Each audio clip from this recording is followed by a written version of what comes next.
Hey guys, Stu Pidlone, the most targeted citizen. I'm going to tell you the most outrageous events that happened to me from 4 o'clock this morning to now. There may be graphic content, warning,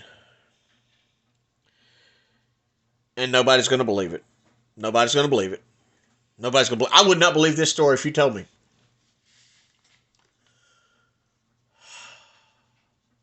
The videos I tried to post last night didn't, only one posted. I had a turkey video where we called a turkey in.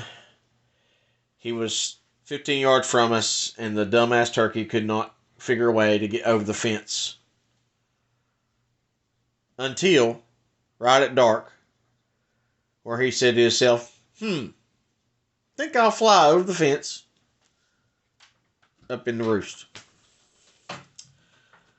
So for an hour last night, we called a bird from probably a mile and a half way off the mountain, called him in, get him up to us within 15 yards, and we're bow hunting because we're in tight quarters. And I want to say that at that time I thought that I can kill this bird if I just stand up. My buddy's like, "No, don't worry about it." He said, "We'll come get him in the morning." So we just waited to see if he's going to come in and go to the decoys.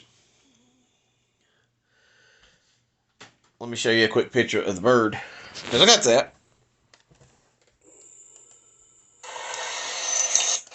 Let me show you a quick picture of the bird. This is a prize bird here. Check it out.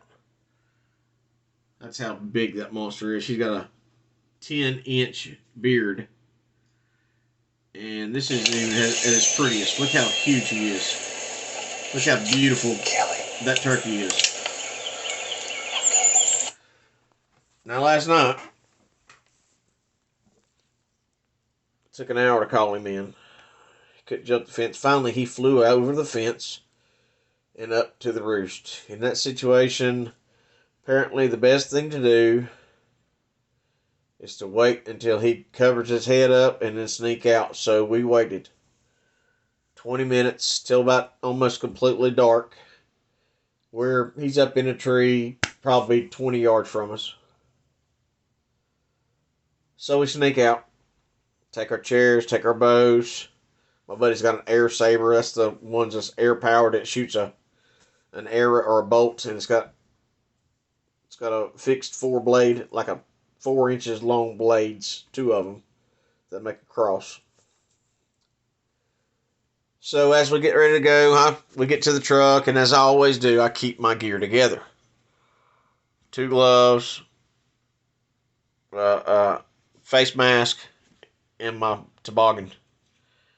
So put the 2 gloves inside the face mask, put the face mask with the 2 gloves in it inside the toboggan, put it inside my pocket. We come home. Mason and I shot the crossbow 30 times last week, sighting it in, making sure it's perfect, and it was perfect. It hit every time, every single time. I loaded it, he loaded it, we loaded it. It hit every single time. So I got to sleep last night about 12:30. Slept too good. I heard Tina say, "Bye, honey, I'm going to work." But normally I hear the door, I hear everything. I heard none of that. I told you guys that when my targeting went overt, that they kept using Bigfoot against me. I would see there was people were walking with Bigfoot tracks all over my yard. They would spray some kind of chemical on the Bigfoot feet that, those you see them people online and they go out and they walk with the feet.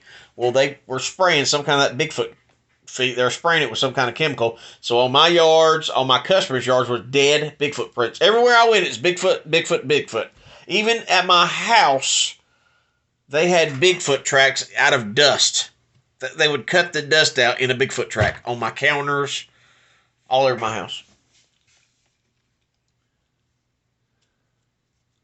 I don't know what time it started, but about 4:30 on the dot, I'm in a dream, and Bigfoot has kidnapped me, and there's a woman with me. Bigfoot kidnapped both of us. And she was like, "We just gotta be quiet. We're gonna get through this. We're gonna get through this." And I won't be graphic as it was in my dream because these people are perverted. They are disgusting. They are evil. But I saw them. I saw this Bigfoot cram a foot as if the woman was orally copulating the foot. And in my dream, the Bigfoot, as the plane's coming over, as it has all morning, shoves I guess my foot, or I saw a leg all the way up to her throat until she was dead. I'm seeing this in my dream while I'm sleeping. And that is what happened. The Bigfoot had killed this woman by shoving my leg or a leg all the way up to the kneecap to kill her in her throat. And I wake up and I look around. I'm like,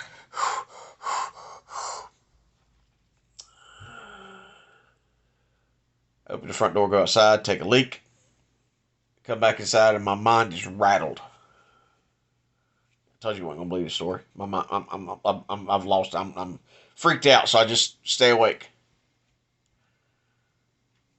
And I lay there. My alarm goes off 4:45, 5 o'clock. I'm still rattled. This is one of those dreams, implanted thoughts and memories is what I'd like to call this, because it was, I don't remember my dreams. I never do unless they implant the thought or the memory. So they had me wrecked then. I knew then, with that, as vivid as that dream was, that they had put me under and they had been in my house.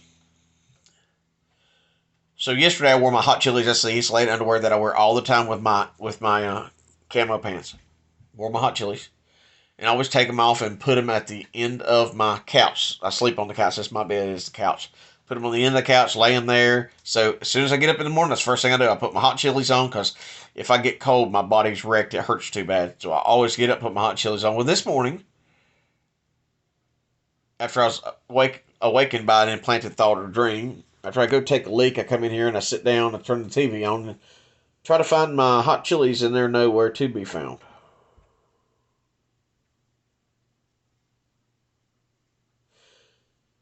I don't think anything of it.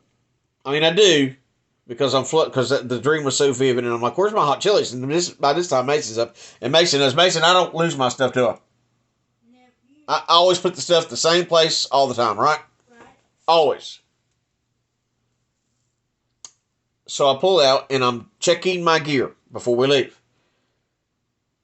I got my bow. I got my arrows. I pull out my gear that's in my coat, and I've only got one glove. Inside my toboggan and inside my head wrap is only one glove, my right-handed glove. And I tell Mason, "What the hell? I had it last night, and I remember I came home with them. Came home with them and counted them right here in my living room. I counted both gloves, my head wrap, and my toboggan. They were both there when I went to sleep. So now I wake up, my Hot Chilies are gone, and so is one glove." Now this is the part you're not going to believe. You're not going to believe it yet. So we get up, get loaded up, go to my buddies. If I leave anything out, tell me. Okay? Go to my buddies. We load up. We go. We get over there, and I'm freaking out the whole time. I'm like, "Man, my gloves miss. I'm flustered. My mind's not right because of this weird dream. Really, the dream screwed me up because it was graphic. It was more graphic than I'm telling you. So we got there. We hop a couple fences. We get set up.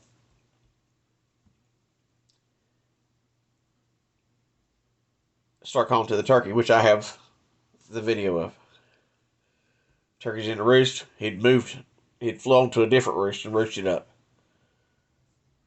So we're sitting there, my buddy's calling in, Mason's beside me, and I'm ready. I am ready to take this bird down. You can get online right now and watch hunting online, turkey hunting with crossbows and bows, and there are people whacking and stacking turkeys all over the world.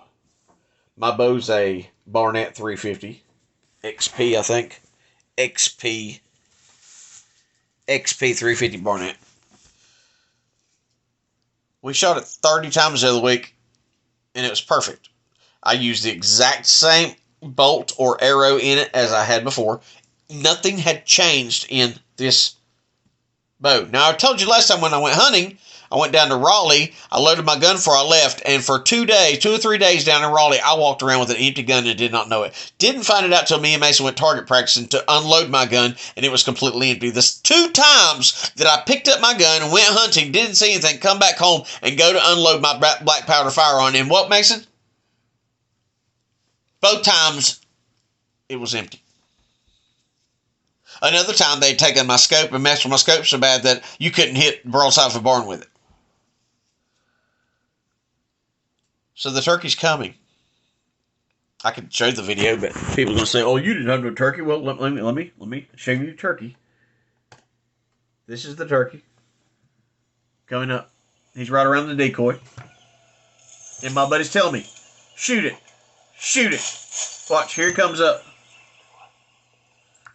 Keep watching. Now, I had to recognize, I'd known when I cocked it and I went to slap the safety off that the safety was a little stiff.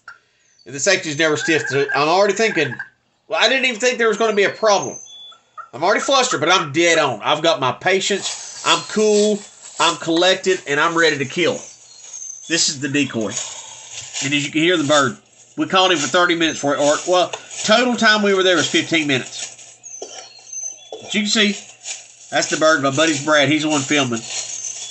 And the turkey's on the ground. That's the decoy. And the turkey's getting ready to come up over the hill. I'm to the left.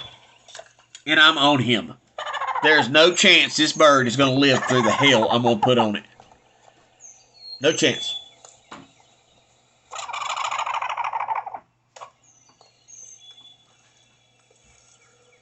I'm patiently waiting. I'm breathing.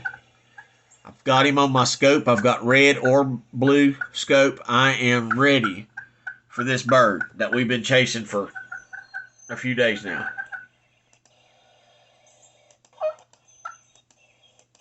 And here he comes.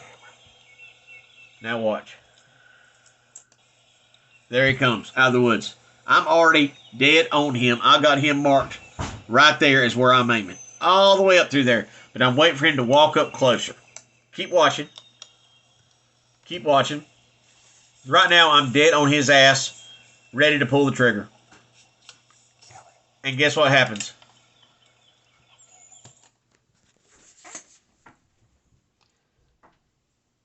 The trigger would not pull.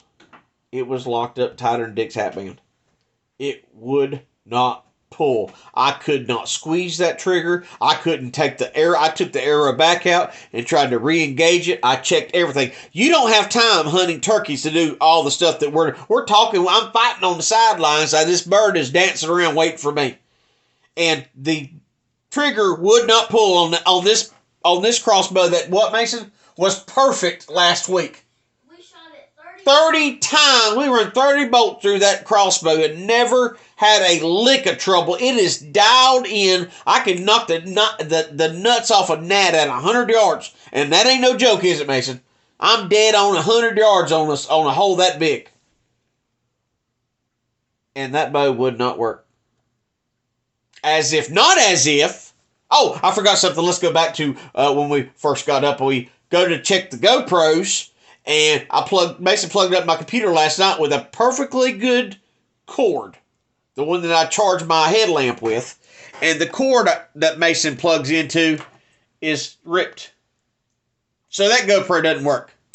I go check my other GoPro. It was unplugged and wouldn't charge. So I had to rearrange everything to try to make it. So GoPro, missing hot chili, missing underwear, and a missing glove. We get out there to hunt, and this happens. Shoot it, and my crossbow will not work. This whole time, I'm working on my crossbow, trying to get it to work. Now he's trying to make it happen. Now he's trying to put the arrow in it to find out why it ain't working, because I can't get it working. It won't work for me, and my PTSD is off the freaking roof, because this turkey I've been hunting is dancing around and can't nobody do nothing with it. So finally, my crossbow is out of the game. So I say, give me your air saber. Better hurry. Listen to it. You better hurry. An air saber that I don't know nothing about. The safety's on the trigger. And finally, I pull the safety.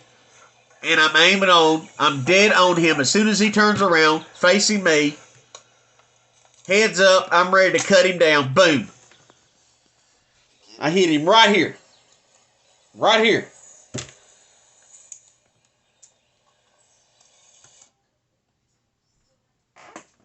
Mason, did I hit him? Yeah. Hit him. I knocked 2 full hands of feathers out of that bird with that Humorex air gun.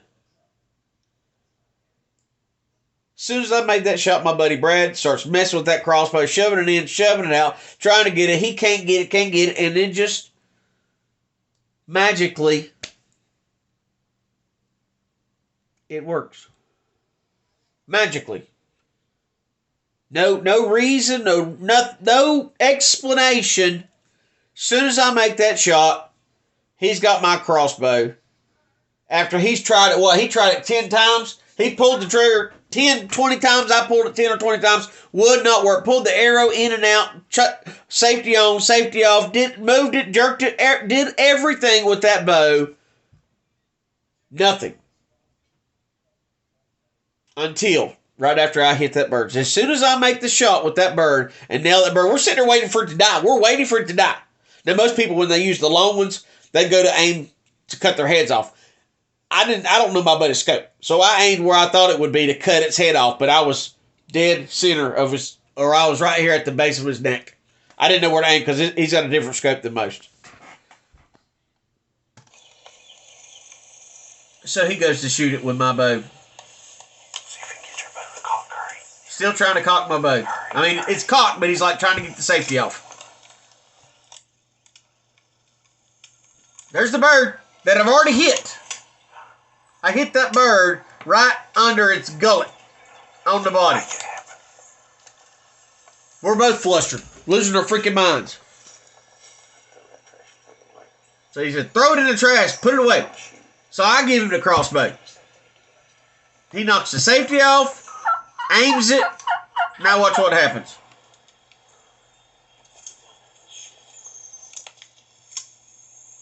There's the bird. I mean, it acted like it was going to die, didn't it, Mason? We were waiting for the bird to die. Look how big and beautiful that bird is. Throw it at him. Throw the crossbow. Throw the crossbow. Throw the crossbow.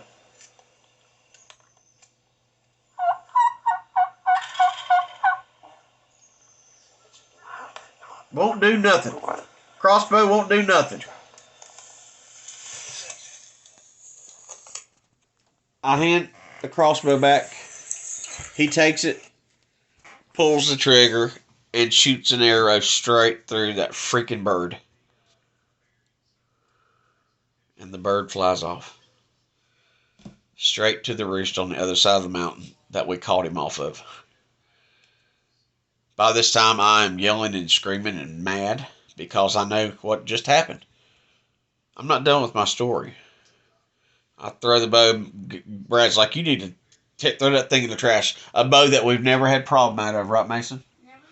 Never had a problem. We go, he finds his arrow. It looked like it went through the bird, didn't it? The arrow looked like, the first one I shot looked like it went through the bird. They find my arrow. The fletches off the arrow. Which one is it, Mason, of these?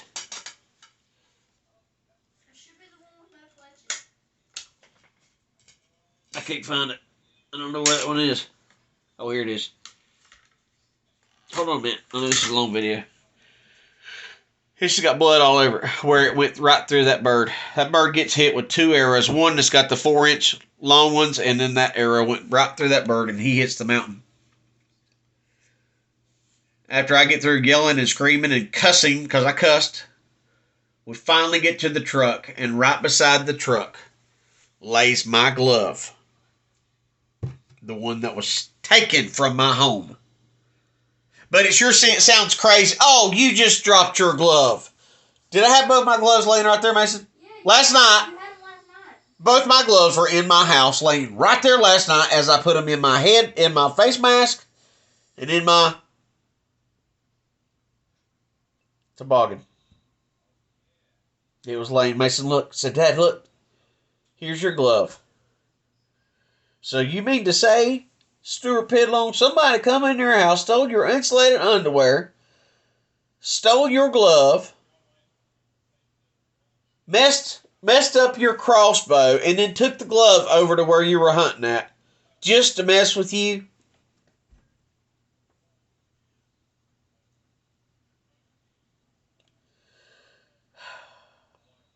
Have a good day.